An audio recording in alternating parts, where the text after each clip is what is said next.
إن الحمد لله نحمده ونستعينه ونستغفره ونعوذ بالله من شرور أنفسنا ومن سيئات أعمالنا من يهده الله فلا مضل له ومن يضلل فلا هادي له وأشهد أن لا إله إلا الله وحده لا شريك له وأشهد أن محمدا عبده ورسوله صلى الله عليه وعلى آله وصحبه وسلم يا أيها الذين آمنوا اتقوا الله حق تقاته ولا تموتن إلا وأنتم مسلمون. Mehrin Allahut të gjithë mëshirshmit mëshiruesit, Allahun të vetëm pa shok e falenderojmë dhe vetëm prej tij ndihmë dhe falje kërkojmë. E lutim Allahun në lartë madhëruar me emrat e tij të bukur dhe me cilësitë atributet e tij të larta, na ruaj prej skeqjes e cila është pasojë e veteve dhe e veprave tona, cili ndoshta Allahu udhëzon në rrugën e drejtë nuk ka kushtuar prej saj, dhe këto që Zoti me drejtsinë dhe urtësinë e tij e devijon nga udha e drejtë nuk ka kushtuar udhëzojnë atë. Dëshmoj dhe deklaroj se nuk ka zot tjetër i cili meriton të adhurohet përveç Allahut të vetmit pa shok. Deklaroj gjithashtu se Muhamedi sallallahu alaihi wasallam është robi i Allahut dhe i dërguar i tij, paqja, mëshira, beratësia dhe mirësia e Allahut xhalla xhelaluhu qofshin mbi të dhe mbi të gjithë ata që ndjekin dhe e pasojnë rrugën e tij deri ditën e gjykimit. Zoti i Madh thot në Kur'an: O ju që keni besuar, friksojuni e Allahut ashtu siç e meriton Allahu të friksoheni. Nëse vdekja mos e gjej vetëm se duke qenë musliman. Gjithashtu i Madhi Zot në ajetet e tjera kuranore i drejtohet mbar njerëzimit si rasti më poshtëm kur thotë: Ja ayyuhan nasu duriba mathalun fastami'u lahu إن الذين تدعون من دون الله لن يخلقوا ذبابا ولو اجتمعوا له وإن يسلبهم الذباب شيئا لن يستنقذوه منه ضعف الطالب والمطلوب وما قدر الله حق قدره. O ju njerëz, Zoti i Madh ka dhënë një shembull për ju. Prandaj dëgjoni me vëmendje shembullin që ka dhënë Zoti. Idhujt, zotat përveç Allahut që ju i lutni, nuk mund të krijojnë as një mizë. E nëse miza do të merrte diçka prej tyre, ata nuk do të kishin mundësi t'ia merrnin atë që amori miza. I dobët i kërkuari, i dobët kërkuesi. Mirë, njerëzit nuk e njohën Allahun dhe nuk e vlerësuan ashtu siç duhet. Në ajetet e tjera kuranore Zoti i Madh drejtohet njerëzimit që të argumentohen në ajetet e tij natyrore dhe universale për Zotin xhalla xhelaluhu.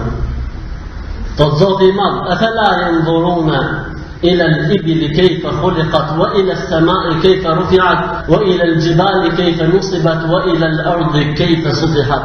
A nuk shohin të njerëz kafshët si deveja, a nuk shohin të njerëz qiell, a nuk shohin të njerëz se si janë vendosur malet, a nuk shohin të njerëz se si Zoti xhalla xhelaluhu e ka bërë të përshtatshme jetesën tonë. إن في خلق السماوات والأرض واختلاف الليل والنهار لآيات لأولي الألباب. Padyshim thot Zoti i Madh, në krijimin e qiellit dhe tokës ka argumente për të mençurit. وما قدر الله حق قدره, megjithatë njerëzit nuk e vlerësuan Zotin ashtu siç e meriton Allahu ta vlerësojnë. Madje as besimtarët nuk e kanë vlerësuar Zotin xhalla xhelaluhu ashtu siç i takon Zotit xhalla xhelaluhu ta vlerësojnë. Nuk e falenderojnë Zotin ashtu siç i takon Allahu xhalla xhelaluhu ta falenderojnë. Nuk e lavdrojnë Allahun xhalla xhelaluhu ashtu siç i takon Allahu xhalla xhelaluhu ta lavdrojnë. E kur është kjo mangësi dhe e mesin e besimtarëve vajhalli me det për të tjerët, si është puna aty në lidhje dhe raportet e tyre me Zotin xhalla xhelaluhu. Deri sa shkon deri në atë grad që mbledhen e ku vendojnë dhe firmosin konventa ku i paraqitet mbar njerëzimit se origjina e krijimit dhe fakti i vetëm që duhet mësohet dhe do të jepet në tekstet muslimore në mbar botën është teoria e Darwinit. I lartë madhëruar Zoti xhalla xhelaluhu nga çdo emet Allahu Gjelle Gjelalu nuk ka krijuar asgjë kot. Dhe ajo është krijuesi i gjithçkaje. Muhamedi sallallahu alaihi wasallam duke lavdruar Zotin e tij dhe duke përmendur Zotin e tij në një hadith thot: La ilaha illa anta subhanak. Nuk ka Zot tjetër i cili meriton adhurimin, të adhuruar me të vërtetë përveç Teje, o Zoti im. Ti je larg çdo tmete i vlerësuar. Subhanaka la nuhsi thana'an 'alayka anta kama athnayta 'ala nafsik. I vlerësuar nga çdo emet, o Zoti im, dhe i lartësuar. Ne nuk mund të lavdrojmë, as nuk mund të vlerësojmë ashtu siç e lavdruar ti vetveten tënde. Sepse ne nuk e njohim Zotin ashtu siç duhet në të gjitha kuptimet e njohjes. Sepse sado që ta njohi mendja njerëzore Zotin Gjelle Gjelaluhu, nuk mund ta njohi vetëm aq sa toleron konteksti i jashtëm i gjuhës arabe.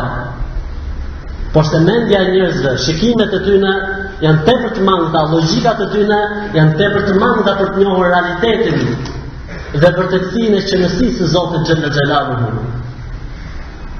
E si pasojë lëvdatat dhe lavdrimet e njerëzve janë shumë pak në lidhje me atë që meriton, në lidhje me atë që i takon Zotit Gjelle Gjelaluhu. Për të arsye Zoti Gjelle Gjelaluhu në ajetet e Kuranit dhe në hadithet e pejgamberit sallallahu alajhi wasallam lavdëron dhe madhëron dhe drejtën e tij. Si mas Kuranit famëlar, ekzistenca ndodhet përpara tre alternativave: rastësia, vetë krijimi ose krijimi. Zoti Gjelle Gjelaluhu e përmend këtë në ajete të ndryshme kuranore. A mund tjetë rastësia alternativë e saktë për ekzistencën e gjithçka, por them ekzistencën nuk kam për qëllim njeriu, as malet, as fushat, as tokën, por kam për qëllim gjithçka. A mund tjetë rastësia argument? Në një nga shkrimet e New York Timesit thuhet tekstualisht, por flitet pikërisht për mrekullinë e krijimit të syrit. Në të thuhet janë 10 milion qeliza. 10 milion qeliza shtresa nervore, të cilat në një sekond kryejnë 10 miliard procese llogari. Thot njëri për shkencëtarëve dhe pikërisht Robert Jastrow, thot syu kur është kështu, po truri dhe mendja e njeriu. Instruksionet që ka një qeliz e ADN-s që ka një qeliz, nëse do të hidheshin në libër dhe të shkruheshin, do të duheshin 100.000 vëllime dhe çdo vëllim duhet kishte 600 faqe. Pra instruksionet e ADN-s së një qelize. Sa qeliza ka njeriu në trupin e tij? Sa libra do të duheshin?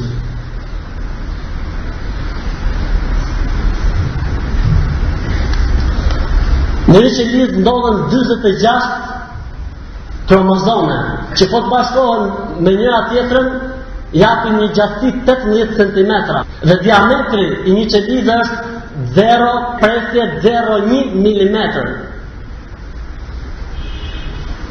Për këtë arsye, shkencëtarët mbeten të habitur dhe të mahnitur përpara këtyre fakteve dhe thonë se probabiliteti i krijimit një qelize është 10/40, pra është e pamundur që një qeliz bëhet vetvediu. Si shpjegohet fakti i kalimit të jetës nga një botë inorganike në një botë organike, nga një botë organike në një botë gjallësash? Si shpjegohet? Si komentohet? Si u bë kalimi? Rastësia tjetë kaq i mençur, rastësia tjetë kaq inteligjente. Kjo rastësi, sa po u bë që shkruan njerëzit dhe gjërat që ndodhin shkruhen. Pothuajse 2000 ose 4000 vjet më përpara, shumë ngjarje regjistrohen. Le të marrim një të mesme, themi 4000 vjet, deri në shekullin që jetojmë, deri në vitin që jetojmë. Si nuk ka ndodhur një herë vetëm që rastësia të bënte diçka nga hiçi. Pa nuk mjaftoj? Kështë qeliza, atomi, protonet, elektronet, ngjitur lart.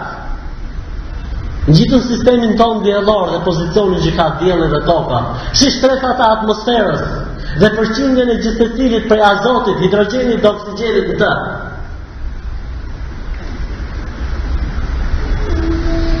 Avullimi i ujit, 16 milion ton sekond avullojnë dhe 16 milion ton sekond zbesin to, shqip. Asë si janë kjo?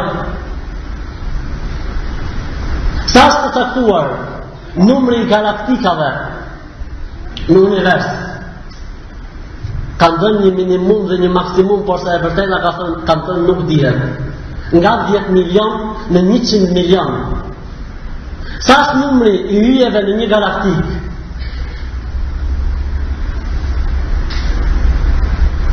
Dhe sa është gjatësia ose diametri i një galaktike? Kanë thënë, për shembull në galaktikën tonë rruga e Qumshtit ndodhen 5 trilion deri në 10 trilion. Ky është studimi i vitit 1982. Sa është diametri i galaktikës tonë? Kanë thënë,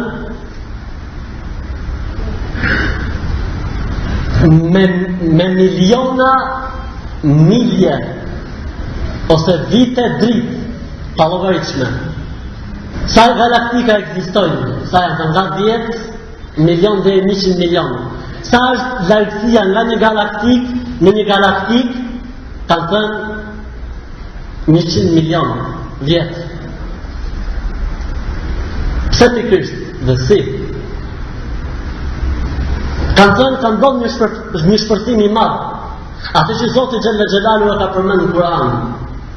Po mirë pyetja që lind me vetiu, zakonisht kur ndodh shpërthimi nuk sjell hajër. Shpërthimet nuk sjellin hajër, shpërthimet e nxehtësisë dhe të energjisë kështu me radhë. Do të thotë se ky shpërthimi i parë ka sjell hajër, ka sjell mirësi, sepse ka jetë, ekziston universi etj etj. Problemi më i madh është se duhet tekstuar se shkenca vërteton se shpërthimi është në punë e sipër. Pra akoma ne jetojmë tokë, mirë po, ai shpërthimi i parë vazhdon dhe qielli është në zgjerim e sipër. Kush e ndikshon? Shkencëtarët e kanë quajtur projektuesi inteligjent, ndërsa ne muslimanët e quajmë krijuesi i gjithditur dhe i urtë. Ai është Zoti Xhella Xhelalu, i cili nuk ka krijuar asgjë kot. Që njeriu nëse do të vështrojë, do të hedhë një vështrim në krijesat më të mëdha të Zotit Xhella Xhelalu dhe të bëjë ndalur në krijesat më të vogla të Zotit Xhella Xhelalu, do të gjejë argument të qartë se Zoti Xhella Xhelalu është ai i cili i ka krijuar. Vetë krijimi mbetet alternativa tjetër, e cila është më e çmendur se sa alternativa e parë. Sepse po të ishte e vetë krijuar, nuk do të kishte probleme sot, siç është smundja, siç është vdekja, siç janë problemet dhe katastrofat që ndodhen mbi sipërfaqen e tokës etj, sepse njeriu do të krijonte atë që është më e mira për veten e tij, e si pasojë do t'i gjejë njerëzit gjithë një kallup. A nuk thot Zoti Xhella Xhelalu në ndryshimin e gjuhëve, në ndryshimin e ngjyrave, ka argumente për ata që logjikojnë? Ka argumente dhe fakte për ata që logjikojnë? Gjithsecili prej nesh është argumenti i kësaj. Askush prej nesh nuk është marrë dora apo mendimi që të pyetet si dëshiron të jesh kur dalësh në dynja. Po kështu as nuk do të pyetemi se kur dëshiron dalësh nga kjo botë. Gjë që tregon se çdo gjë është në dorën e Zotit Xhella Xhelalu. Mirë, pyetje që është drejtuar shkencëtarëve. Kush e udhëzoi zogun brenda në vetë që ta çukasi vezën e t'i japi shenjë nënës vet që ka jetë të mena që ta thyej? Kush e mësoi Salamonin që të udhëtoi dhe pastaj kthehet prapë në origjinën e tij? Kush e mësoi fluturën që shpejtoi nga një kontinent në një kontinent tjetër dhe pastaj brezi i ri kthehet në vendin ku ishte brezi i tjetër? Kush e mësoi kafshën që të mshiroi fëmijën e vet dhe ta ushqej? kanë thënë instikti. Subhanallah. Se është e mundur që diçka që nuk logjikon të bëj atë që është e përkryer dhe e përsosur. E kanë varrosur një grua 7 zënë në muajin e fundit, nga padijenia e kanë varrosur siç varrosen gjithë njerëzit. Dhe kanë gjuar një zë në varr, kanë hapur varrin, e kanë gjetur fëmijën tek gjie i nënës duke thithur. Kush e mësoi? Kush e mësoi? Kush e tregoi? Kanë argumente të qarta për popullin, për njerëzit që mendojnë.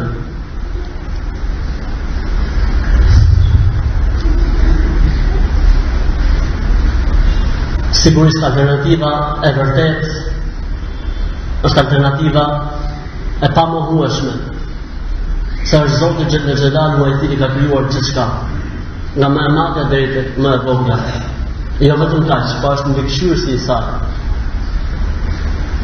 Dhe se për emrat e Zotit është El Hayyul Qayyum, i gjallë, i përhershëm dhe mbajtësi i qiejve dhe tokës dhe çfarë ndodhet ndërmjet tyre.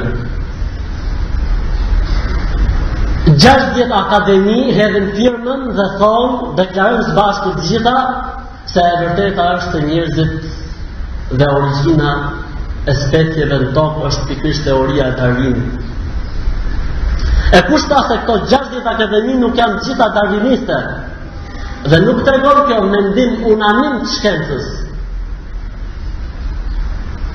sepse shkenca e vërtet nuk i mohon krijuesin.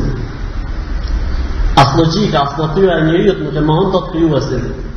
A harruan këta njerëz që në fatupsin më të madhe hedhin firmat e tyre dhe deklarojnë se ishte pikërisht darwinizmi ai i cili solli fatkeqësitë më të mëdha në tokë, siç ishte komunizmi, siç ishte nazizmi, siç ishte spastrimi në të njëjtin lloj e kështu me radhë.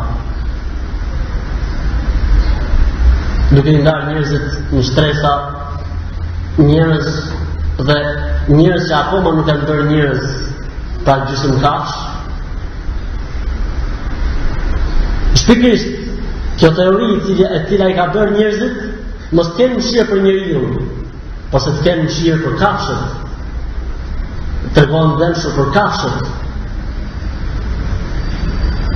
Është pikërisht ajo teori e cila kur ndonjëri prej tyre vdes, çfarë ka për pasurisë në testament qenit ose macës. Është pikërisht ajo teori ku me miliarda tonelad grur dhe oriz hidhen në përdetra dhe digjen që mos ndryshoj çmimi i tregut dhe ka me miliarda që vdesin prej oriz. Është kjo teori. Ligji i ekzistencës, mbijetesës, më i fortë do të hajë në dobë ligji i kafshëve. Është kjo teori. Dhe pasohet e kësaj teorie që shkelen çdo ditë dhe çdo natë, çdo çast, kartat e drejtave të njeriut, liritë e njeriut, etj. Në emër të kësaj apo në emër të asaj.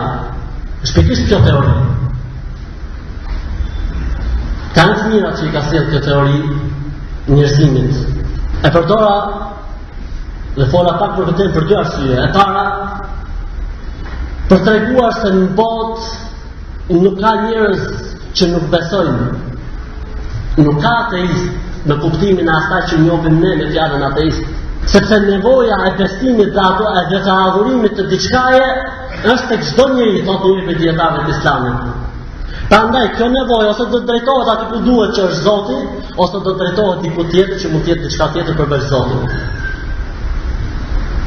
Në çastin që njeriu mohon Zotin Xhelalu do të thotë se adhuron epshet e tij, egon e tij, qetet e tij, tekat e tij, adhuron shkencën, adhuron etj. Dhe del nga adhuruesi i Zotit në adhuruesi diçka tjetër.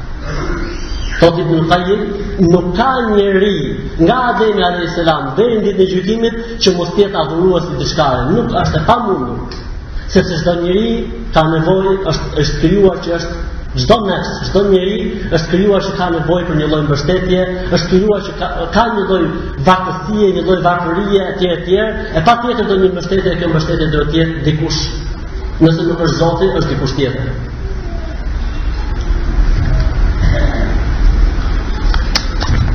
E dyta tjesh robi i Zotit është nder i madh, sepse ke kujt ti tregohesh mirënjohës për ekzistencën tënde, për qëndësinë tënde, sepse ti kupton se jeton dhe si do të përfundosh.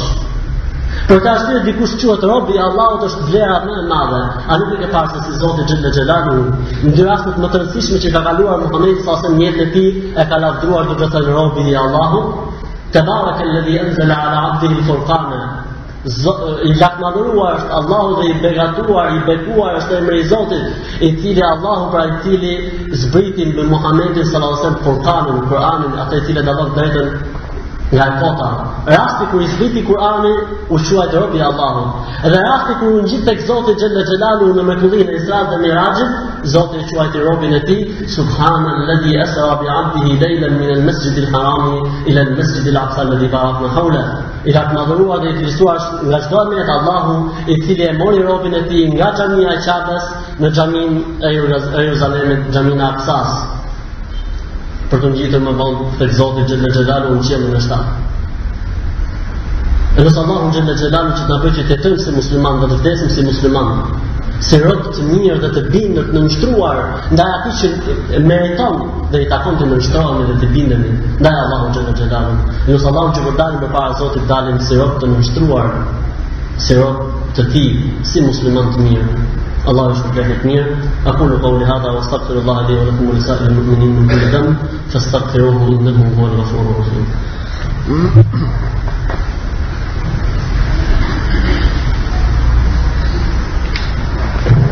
الحمد لله وكفى الصلاة والسلام على عبده ورسوله الذي اصطفى وعلى آله وصحبه ومن والاه أما بعد. فلنعم الله جل جلاله dhe falënderimin dhe lavdrimin e tij mjaftohen. Pasha mëshira dhe rahmeti dhe mirësia e Allahut qofshin mbi të dashurin e tij dhe dërguarin e tij Muhammedin sallallahu alaihi wasallam dhe mbi të gjithë ata që ndjekin dhe pasojnë rrugën e tij deri në ditën e gjykimit. E nëse feja, shkenca, logjika, natyra e njeriut e udhëzon njeriu për të krijuesit, nuk mbaron me kaq.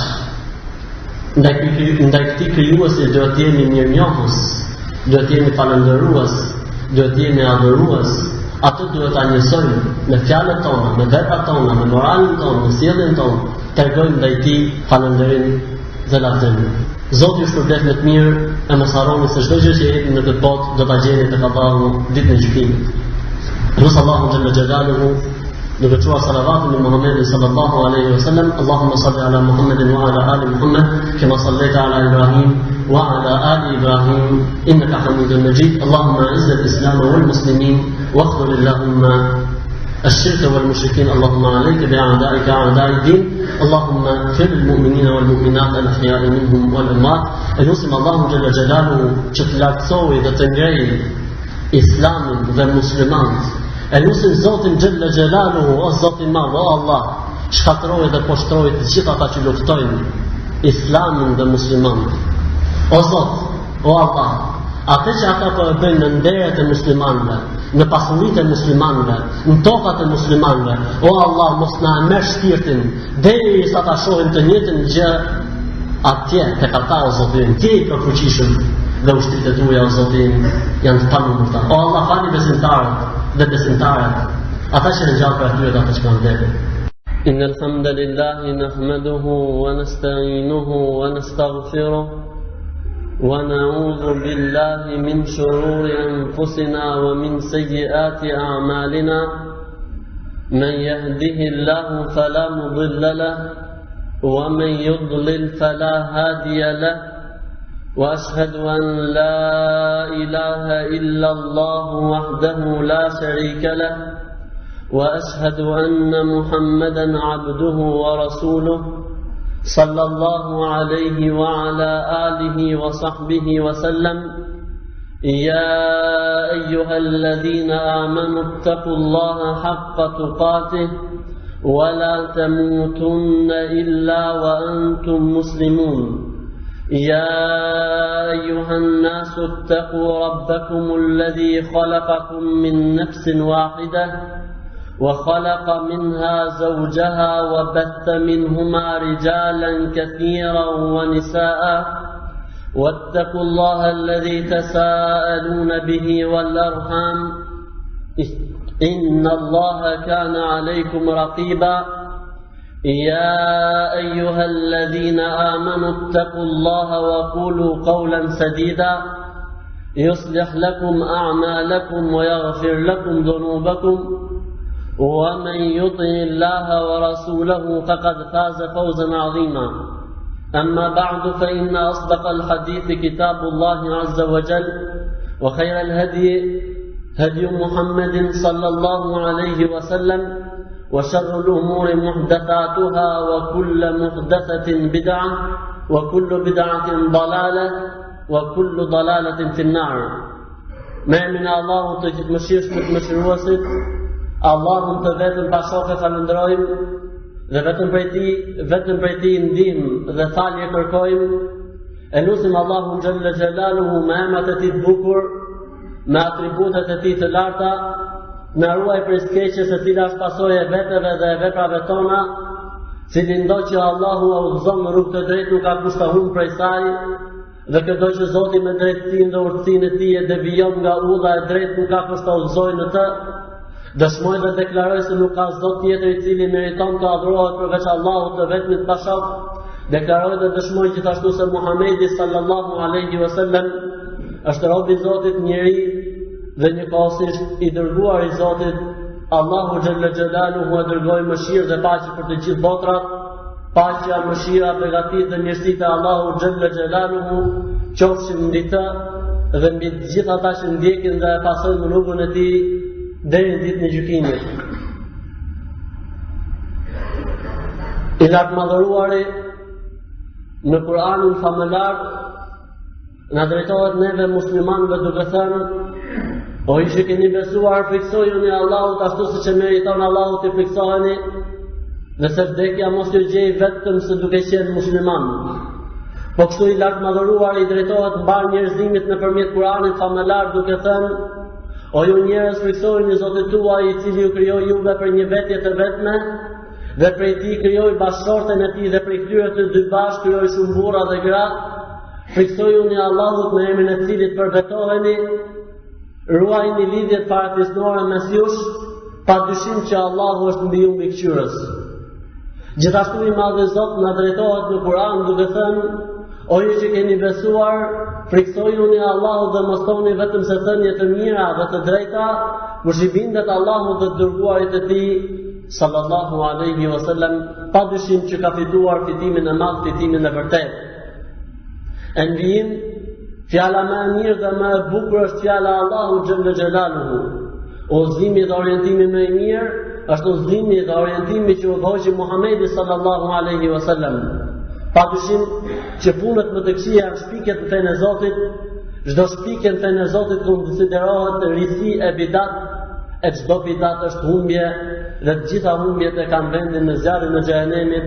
Allahu na ruaj të gjithëve prej zjarrit të xhehenemit. Duke mbështetur në thënien e Zotit xhalla xhelaluhu: يا أيها الذين آمنوا اتقوا الله ولتنظر نفس ما قدمت لغد واتقوا الله إن الله خبير بما تعملون. O ju që keni besuar, friksojuni Allahut dhe të mendoj gjithsecili se çfarë ka përgatitur për nesër. Çfarë ka përgatitur për nesër për fjalë për të nesërmen e madhe, për ditën e gjykimit, ditën kur do të takojmë Zotin xhalla xhelaluhu. Dhe friksojuni Allahut. Allahu është i gjithditur dhe i mirë informuar për atë që ju e veproni. Do të ishte shumë e përshtatshme që në fillimin e kësaj hutbeje të lexoheshin ajete të tilla si ajetet me të cilat Zoti xhalla xhelaluhu e mbylli surën El-Mu'minun: أفحسبتم أنما خلقناكم عبثا وأنكم إلينا لا ترجعون فتعالى الله الملك الحق La ilaha illa hua rabbul arshil karim. A mos vallë kujtuat dhe menduat se ju kemi krijuar kështu kot, i vlerësuar është Zoti nga tmetat. Ai është pronari i arshit madhështor.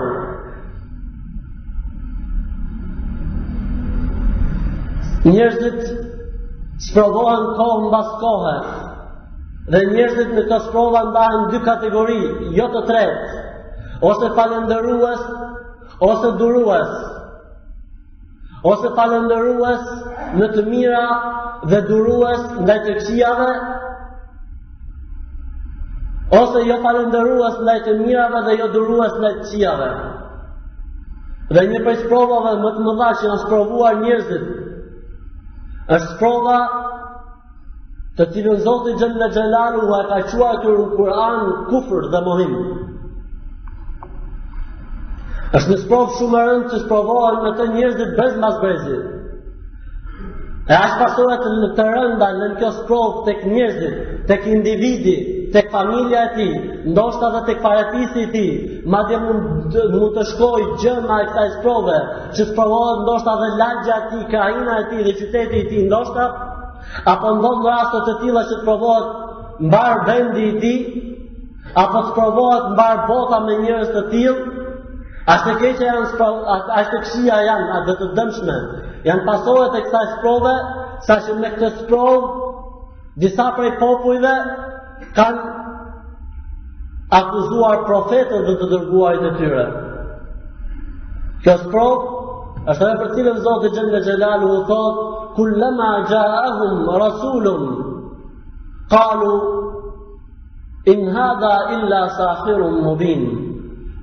Sa herë që aty në u vjen ndonjë profet i dërguar prej Zotit Xhella Xhelaluhu me shpallje prej Zotit, për të nxjerrë njerëzit nga errësira në dritë, nga errësira e politeizmit në dritën e monoteizmit, ata do të thonë, ky nuk është gjë tjetër vetëm se një sihirbaz, vetëm se një magjistar, por se jo magjistar i thjesht, magjistar i madh. Ashtë ajo të cilën Zoti Xhella Xhelaluhu, ajo sprovë, cilën Zoti Xhella Xhelaluhu e ka quajtur në Kur'an kufër dhe mohim. Kush e mëson atë, kush e praktikon atë, futet në rrethin e kufrit. Për këtë arsye dietarët e Islamit numrojnë prej gjërave që nxjerrin njeriu prej feje, Zoti na ruaj, numrojnë prej tyre sihrin, sihirin, ose të ndryshe magjin. Thot Zoti Xhella Xhelaluhu në surën Al-Baqara: "Wa ma yu'allimani min ahadin hatta yaqula innama nahnu fitnatun fala takfur." Dhe nuk jam thonin ndonjërit magjin, vetëm se i thonin përpara se ta mësonte, është mohim, prandaj mos e moho Zotin. Gjë që nga këtë neve shumë largë, në kohën e Sulejmanit alayhi salatu wassalam, të cilin Zoti Xhella Xhelaluhu e kishte pajisur me mrekulli dhe me mirësi. Dhe prej këtyre mrekullive ishte sa i fliste me kafshët, dhe prej këtyre mrekullive ishte se xhinët ishin në pushtetin e tij, dhe prej këtyre mrekullive ishte se erën Zoti Xhella Xhelaluhu e kishte dhënë në sundimin e tij. Dhe në vdekjen e Sulejmanit alayhi salatu wassalam, njerëzit filluan flisnin dhe të akuzonin profetin dhe të dërguarin e Zotit Xhella Xhelaluhu, Sulejmanin alayhi salam, se ka qenë magjistar. Për këtë arsye Zoti Xhella Xhelaluhu i sprovoi njerëzit atë brez dhe brezat deri në ditën e gjykimit me sprovën e magjisë, duke vënë këtu dhe duke ngritur këtu pozicionin e profetit të Zotit Sulejman alayhi salam dhe të gjithë profetëve të tjerë të Zotit Xhella Xhelaluhu, se është e pamundur për një profet i cili pretendon shpalljen prej Zotit Xhella Xhelaluhu, i cili t'i ka shpallja prej Zotit Xhella Xhelaluhu në predikimet e tij dhe mësimet e tij të ketë kufër dhe mohim.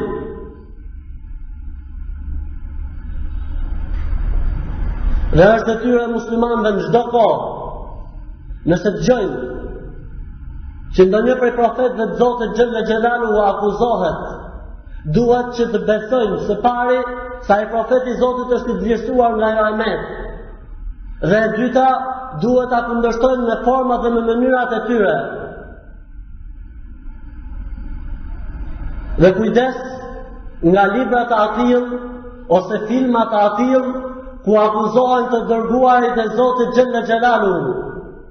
Siç është rasti i librit Kodi Da Vinci, që nuk lejohet të shitet, as nuk lejohet blehet, as komentet e tij, as kundërthënjet e tij, as shihet filmi i tij, se në të akuzohet një profet prej profetëve të Zotit xhalla xhelaluhu.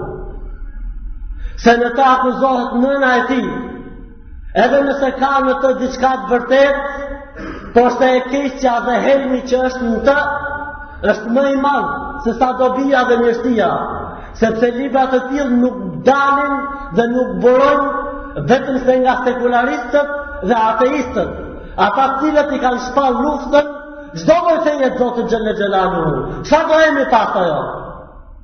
Që ti fiksohen Zotit ato muslimanë, cilët janë nga emri lart të libri, apo e shesin apo e tregtojnë, apo ato cilët flasin mirë për të, apo ato cilët e shohin filmin i cili tashmë ka mbushur tregjet perëndimore, në ndoshta mbas disa kohësh do të rrokrasi dhe ndyer tona këtu në Shqipëri, padyshim që është padrejtia më e madhe. As për kuriozitet nuk lejohet. Sepse shejtani los në njeriu. Kurioziteti nuk lejon ty haramet që janë film.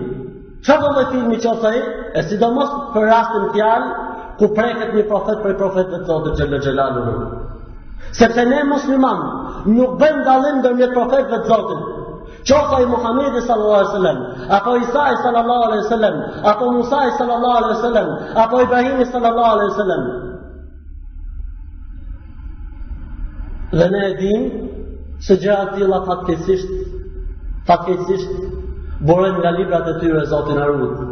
Ata cilët janë profetët e Zotit dhe i përmendin profetët e Zotit me tmeta, mos u çudit kur të tjerët lozin me profetin e tyre Zotin Arut.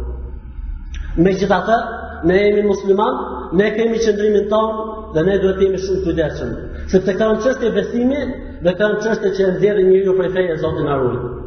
Dhe kjo është ajo çështje që bën njerëzit mbas vdekjes Sulejmanit alayhis salam, e akuzuan të dërguarin e Zotit Sulejman alayhis salatu wassalam me magji, dhe Zoti xhalla xhelaluhu i sprovoi njerëzit e asaj kohe dhe njerëzit deri në ditën e gjykimit me sprovën e magjisë. Që padyshim është kufër, që padyshim është mohim, që padyshim është dalje prej feje, siç ka ardhur hadithi i pejgamberit, ajeti i Kuranit dhe hadithet e pejgamberit sallallahu alaihi wasallam. Disa prej dietarëve të Islamit ndalen pse është kufër, pse është dalje prej feje. Kanë thënë për tre arsye. E para, se ata që bëjnë magji, magjistarët bashkëpunojnë, i shërbejnë dhe adhurojnë xhinat. E para. E dyta, kanë thënë se ato pretendojnë në përgjithësi, ose magjistarët, ose gjithë me cilët ata bashkëpunojnë, pretendojnë dije në të fshehtës gjë që i takon vetëm Zotit xhalla xhelaluhu. Dhe e treta, ata duan dhe mundohen që të robëtojnë njerëzit, të bëjnë njerëzit robërit e tyre. Siç ndodh fatkeqësisht kur njerëzit thonë, më shëroi filani ose filania, ose më shëroi filan vend e kështu me rastis do të më poshtë inshallahu taala. Pyetja, a ekziston magjia? Sigurisht me Kur'an, me Sunet ekziston, jo vetëm që ekziston, por se edhe ndikon në jetën e njeriu. Për të arsye Imam Newawiu, Al-Khattabiu e tjerë thonë se ka ixhma ndërmjet dietarëve të Ahlus Sunna wal Jamaa që magjia ekziston dhe ndikon në jetën e njeriu. Atë ç'është magjia? Në gjuhën arabe sihr quhet çdo gjë që nuk i dihet, çdo gjë që ndodh po nuk dihet shkaku, nuk duket me sy. Ndërsa interpretimi ose komenti fetar i magjisë është ndjekja e çdo rruge, forme ose mënyre nëpërmjet të së cilës ndikohet në trupin, shëndetin e njeriu, qoftë dukshëm, pra nga ana fizike, qoftë nga ana shpirtërore, nga ana e padukshme. Për këtë arsye Shimqiti rahimahullah thotë nuk mund të jepet një përkufizim standard për magjinë, sepse ai është ndryshëm. Dhe sipas llojeve të tij merr dhe përkufizimin. Llojet e tij janë të ndryshme.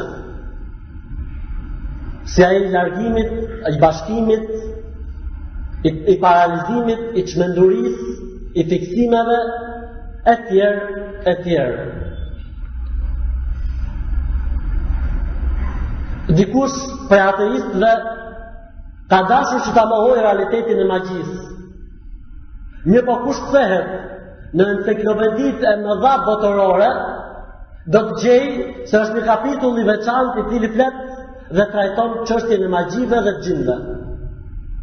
Neve nuk na intereson fort si musliman e përmendën enciklopeditë e mëdha botërore, perëndimore apo jo, shkencore kështu me radhë.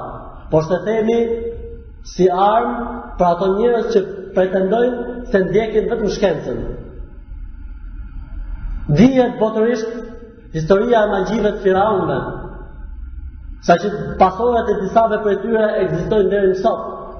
Njihet botërisht magjia e zezë, etj. Dhe bota perëndimore apo bota shkencore nuk ka pas ndonjë qëndrim që ta mohojë atë. E ne themi, është ajo për cilën Zoti Xhellal Xhelaluhu ka lajmëruar në Kur'an, është ajo për cilën Muhamedi sallallahu alaihi wasallam ka lajmëruar në sa hadithe të sakta. Njerëzit përballë magjisë. Njerëzit përballë magjisë janë tre kategori, 4. Njerëz që e mohojnë. Dhe me këta s'kemi punë. Po është ekstremi këtyre njerëzve ata të cilët besojnë se çdo gjë është magji. I dhem koka mos thot kam magji. Ka i problem kam magji. Çdo gjë kam gjin, pas kem shkel. Etj. Çdo gjë në jetën e tij e përkthen barabart magji, barabart shkelje, barabart gjin. Dhe këta janë ekstrem. Dhe grupi i nesër dhe i drejtë janë ata të cilët e pranojnë dhe e pohojnë si fakt, por se nuk e teprojnë në emërtimin e çdo gjë e magji, se ka gjëra që me të vërtetë janë magji dhe ka gjëra që nuk janë magji. Ka gjëra që kanë nevojë për shërim mjekësor, shkencor, dhe ka të tjera që kanë nevojë për shërim në Kur'an dhe në Sunet. Për këtë arsye dietarët e Islamit kanë përmend disa shenja, cilat tregojnë se kush i ka është me magji. Për shembull, kanë përmendur gjumi jo i rehatshëm, po jo gjumi jo i rehatshëm rrallë, gjumi jo i rehatshëm vazhdimisht, i cili shqetësohet dhe prishet me ëndra të frikshme, të cilat përsëriten vazhdimisht. Si për shembull, kafsh, të cilat përsëriten vazhdimisht, ose rënje nga lart, e cila përsëritet vazhdimisht, ose sikur e ndjekin gjarprit apo qenë të tjerë, por kjo ndodh vazhdimisht, ndonjëherë në jetë mund ndodhi 2, 3, 15. Por se nëse ndodh vazhdimisht dhe rregullisht, atëherë kjo është një shenjë. Pushtimi i njeriut në gjumë dhe pamundësia e tij për të folur nuk është shenjë magjie në vetvete, por është shenjë prekje. Pra ka njerëz që janë shtrirë duke flet, u vjen diçka as nuk mund kërkojnë ndihmë, as nuk mund flasin, duan të flasin, nuk ndjehen mirë, por se më pas i liron. Kjo nuk është shenjë magjie, por është shenjë prekje, e cila gjithashtu ka ajo shërimin e vet. Të vjellat e vazhdueshme dhe të pandërprera pa kuptim, pa shkak, sidomos kur njeriu zgjohet nga gjumi. Një rëndes e prehershme dhe e vazhdueshme në trup, pra njeriu ndihet gjithmonë i lodhur, i kputur dhe i rënduar si trup, vazhdimisht, nëse është vazhdimisht.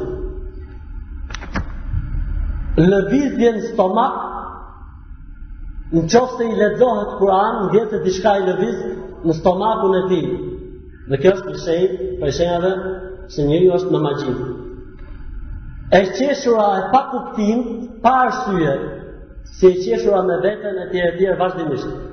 Ose e qara e pa kuptim, ose me veten e tij pa arsye vazhdimisht. Ose e folura me veten pa arsye vazhdimisht.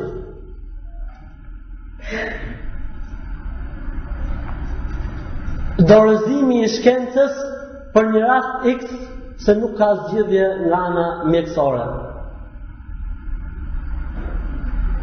Këto janë disa shenja. Urrejtja e dikujt pa shkak dhe pa arsye, dashuria kot për dikë pa shkak dhe pa arsye. Këto ishin disa prej shenjave që ja tregojnë se njeriu është me magji. Për këtë arsye duhet jemi të kujdesshëm, mos kalojmë në këtë çështje nga ekstremi në ekstrem. Një këshill, shumë prej dietarëve të Islamit prekin një fakt dhe thonë: në të shumtën e rasteve, njerëzit me shqetësime kanë sy dhe nuk kanë magji. Në të shumtën e rasteve kanë sy dhe nuk kanë magji, ose është ajo që e përmendëm më përpara, janë me fiksime. Ka njerëz që janë me fiksime, nuk është punë se kanë diçka. Si bëhet shërimi? Shërimi nga magjia është në dy faza. Faza e parë para se të jesh i smur me magji. Dhe faza e dytë nëse të ka sprovu Zoti xhalla xhelalu. Mirë, një pyetje. Dikujt shejtani mund të thotë vetën e tij, po pse duhet të jetë magjia? Pse duhet të ekzistojë magjia? Sa mirë do të ishte sikur mos ishte. Çfarë do të përgjigjemi në këtë rast? Themi Zoti xhalla xhelalu thot në Kur'an: la yusalu amma yaf'alu wa hum yusalun. Allahu nuk pyetet për atë që ai bën, ndërsa njerëzit do të merren llogari. Kjo është një lloj sprove. Kjo sprove shkak që ca njerëz ta mohojnë Zotin xhalla xhelalu dhe të kërkojnë ndihmë dhe shpresë dhe shërim për dikujt tjetër përveç Zotit xhalla xhelalu. Dhe ka njerëz që kjo sprove shkak që të rritet besimi në Zotin xhalla xhelalu. Është shkak që të kapen me namazin me 5 vakte. Është shkak që ta duan më shumë Allahun dhe dërguarin e tij. Është shkak që t'i fshihen kush e di sa mëkate dhe gjunahe. Është shkak që të meritojnë grada që ato ndoshta nuk do t'i meritonin kurrë me fjalët dhe me veprat dhe me moralet e tyre. Ka quhet sprovë për Zotin xhalla xhelalu. Sa mirë do të ishte mos ishte. Nëse Muhamedi sallallahu alaihi wasallam në transmetime të sakta transmetohet se është provuar me magji, atëherë si do të jetë halli i njerëzve më pas. Për këtë arsye dietarët e Islamit përmendin format e shërimit nga magjia. Mirë, po dietarët e Islamit thonë se kjo është në dy mënyra: para se të ndodhi magjia dhe pas se të ndodhi magjia. Para se të ndodhi magjia, besimi i fortë në Zotin xhalla xhelaluhu dhe ripërtëritja vazhdimisht e besimit. Thot pejgamberi sallallahu alaihi wasallam: inna al-imana la yakhluqu fi jawfi ahadikum kama yakhluqu ath-thawb fas'alu Allah an yujaddida lakum imanakum. Imani në zemrat tuaja dhe në vetet tuaja dobësohet, vjetërsohet siç vjetërsohet rroba që keni veshur. Për këtë arsye kërkoni prej Zotit që t'ju ripërtëri juve besimin. Përhapja e dijes së vërtetë, përhapja dhe propagandimi i të vërtetës, Kur'an, Sunet, në dritën e asaj që është transmetuar nga brezat e parë të këtij ummeti. Rregullimi i shtëpive, si të rregullojmë shtëpitë. Kemi për qëllim rregullimin shpirtëror dhe fetar të shtëpive. Sa më larg haramit shtëpia tona, sa më larg futjes në brendësi të tyre të qendve dhe varjes fotografive dhe pikturave, sa më larg bërjes në shtëpia haramit, ose për ndryshe do të largohen me lajket e Zotit dhe do të depërtojnë dhe do të futen shejtanët dhe xhinët. Leximi i Kuranit në përshtia, siç thotë pejgamberi sallallahu alajhi wasallam, në shtëpi që lexohet surja Al-Baqara nuk afrohet shejtani. Falja e namazit në përshtia, thotë pejgamberi sallallahu alajhi wasallam, mos i bëni shtëpiat e tuaja si varreza, por se falnin to namaz. leximi i Kuranit, falja e namazit, leximi i dy ajeteve të fundit të surës Al-Baqara, ka thënë pejgamberi sallallahu alaihi wasallam, ai njeriu i cili lexon shpinën e tij, dy ajetet e fundit të surës Al-Baqara, 3 ditë nuk i afrohet shejtani asaj shtëpie.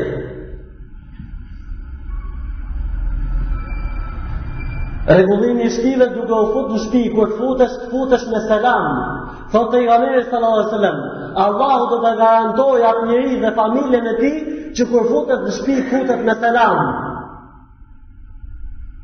Hadithi është transmetuar në Abu Davudin me sanad sahih. Gjithashtu,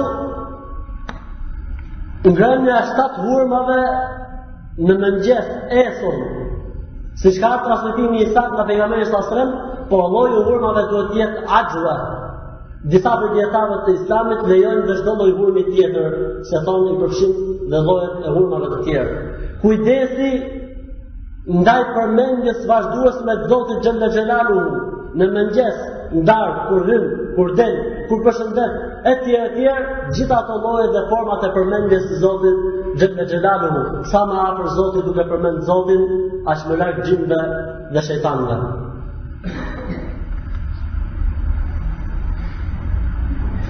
Dhe një formë tjetër për të ruajtur nga magjia, përpara se të ndodhë magjia, është mos kesh frikë nga xhinët, as magjia.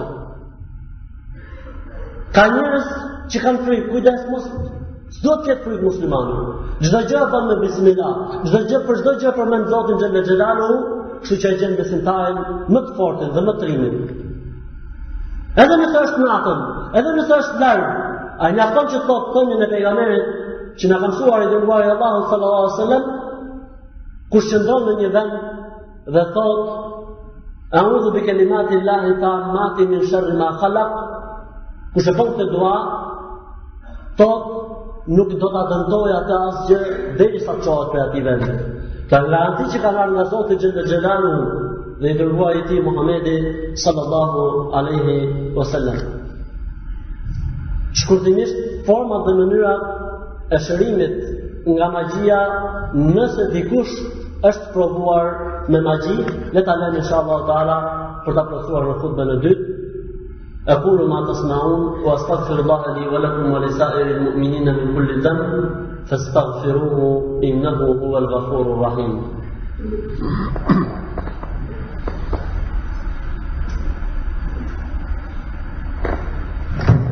الحمد لله وكفى والصلاة والسلام على عبده ورسوله الذي اصطفى وعلى آله وصحبه ومن والاه.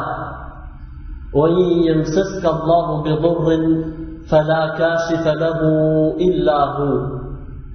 Falënderoj Allahun xhalla xhelaluhu dhe me falënderimin dhe lavdërimin e tij mjaftohen.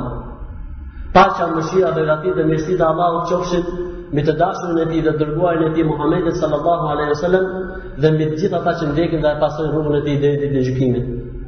E nëse ty thot Zoti në Kur'an, e nëse ty Allahu të prek me ndonjë dëm, dije se nuk mund ta largoj askush prej teje vetëm se Zoti xhalla xhelaluhu. Pra forma e parë e shërimit të magjisë, mbasi të ketë ndodhur magjia, është të lidhesh me Zotin xhalla xhelaluhu.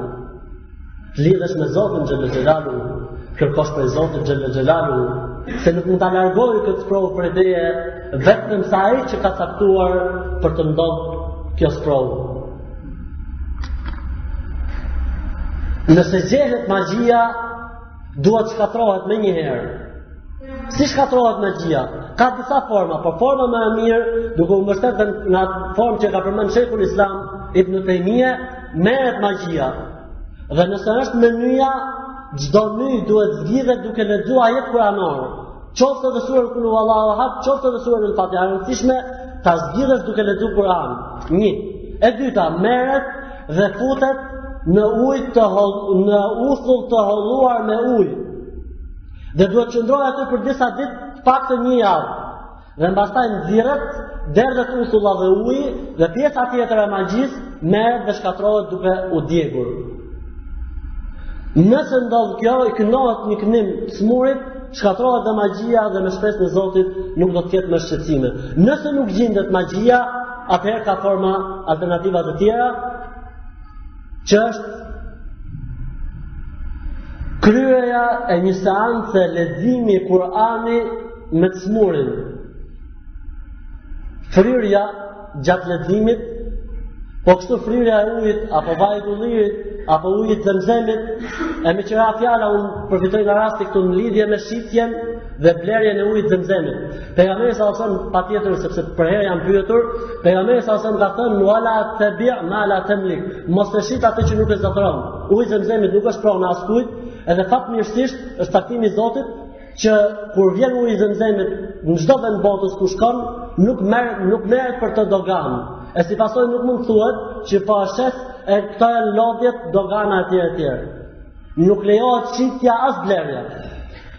Leximin ujin e zemzemit dhe pirja e ujit zemzemit, përdorimi i farave dhe kokrave të zeza, gjithashtu goditja e smurit, po jo me diçka të fortë, por se lehtë dhe me bismillah, qëllimi është që goditet gjindin brendësi të tij, siç e ka përmendur këtë formë Sheikhul Islam Ibn Taymija.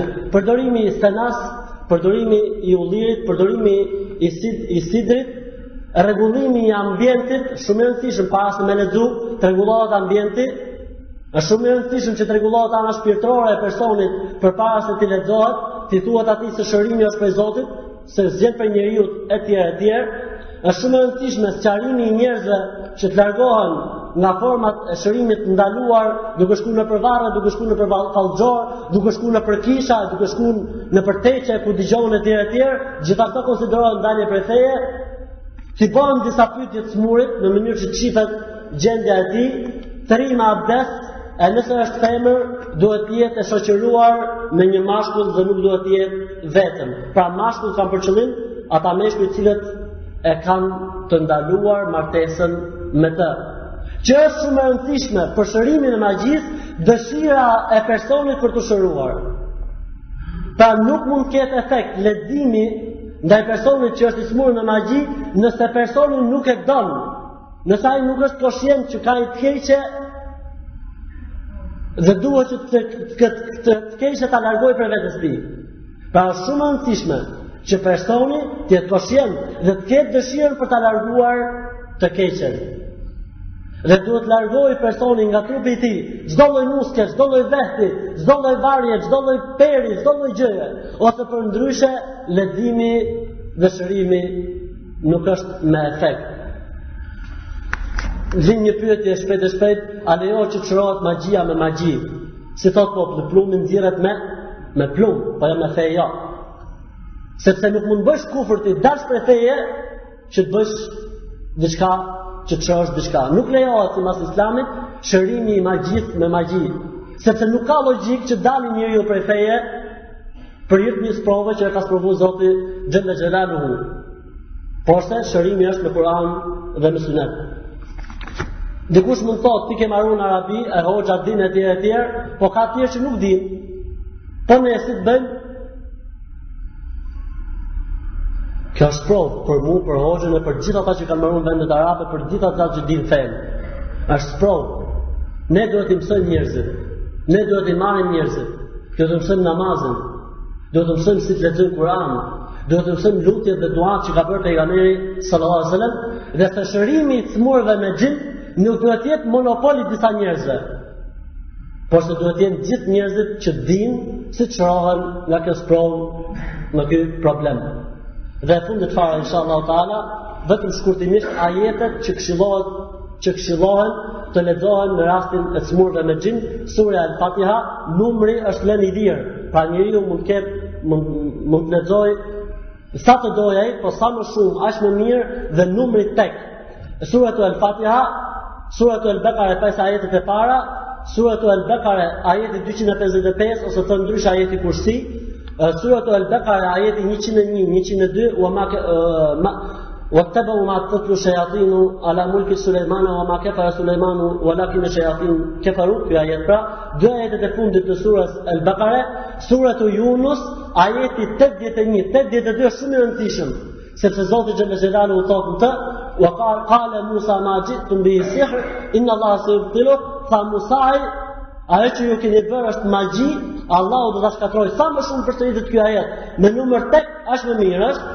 Suratul Taha, ajeti 69, faqja e parë e surës As-Safat, 5 ajetet e para, gjysma pra faqes parë të surës At-Tabarak, fillimi ose faqja e parë e surës Jin, suratul Al-Kafirun, suratul Ikhlas, pra kul huwallahu ahad, kul ya ayyuhal kafirun kul huwallahu ahad, kul a'udhu birabbil falaq, kul a'udhu birabbin nas, dhe dua dhe lutjet që kanë ardhur nga pejgamberi sallallahu alajhi wasallam, që mund të gjeni në librat që janë përkthyer sidomos për këtë problem që libri shërimi i magjisë me Kur'an me Sunet, lutje që mbora muslimanët e tjerë, e rëndësishme leximi i Kur'anit, duat dhe sinqeriteti. Hoxha Zoti është përvlet nga sjell një letër përpara se me fillu, përpara se më ngjit në hutbe, se dikush i është ankuar dhe ka thënë, ne vim xhami për hir të Zotit e hoxha në hutbën e kaluar na ka akuzuar se jeni hipokrit. Nuk e di kush ka qenë i mençur dhe në logjik në hutbën e kaluar dhe s'ka flet gjuhë, e ka kuptuar se njeriu i parë që është akuzuar me hipokrizi në hutbën e kaluar ka qenë folsi. Nëse dikush e mban mend, thash njeriu që friksohet se mos është hipokrit, kjo është shenjë se nuk është hipokrit. Dhe njeriu që është i sigurt se nuk është hipokrit, kjo është një shenjë, siç e ka përmendur Hasan al-Basriu. Dhe unë nuk kam akuzuar njëri, po sa për sqarim. E lut Zotin Xhelel Xhelalu të na falë gjunahet, e të na bëjë për banorëve të xhenetit. Subhanakallahumma wa bihamdik, nashhadu an la ilaha illa ant, nastaghfiruka wa natubu ilayk. Allahu shpërblet.